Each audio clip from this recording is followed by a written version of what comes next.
Gimanduan ang nagkanay mga pulis sa offices sa ngamupada og mga pulis nga magsilbing augmentation force sa kapolisan nga destino sa Negros Oriental.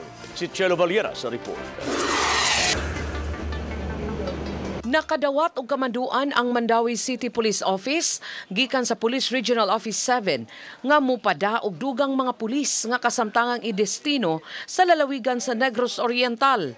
Matod ni Senior Superintendent Julian Intoma nga magsilbi unya silang augmentation. 45 ka mga pulis nga gikan sa MCPO ang ipadala sa Negros, 5 kanila mga opisyal. We did not specify sa station na mo lang gikuan ang availability sa tao.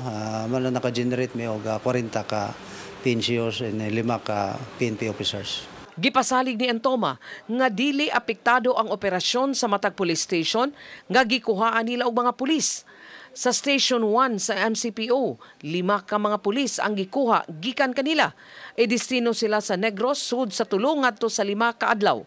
Apan giangko ni Intoma nga mag-agad kini sa sitwasyon unya sa lalawigan. Amo man ang gihalo ang from the station nga naka-break at saka yung naka-duty. Chelo Valera, Balitang Bisdak.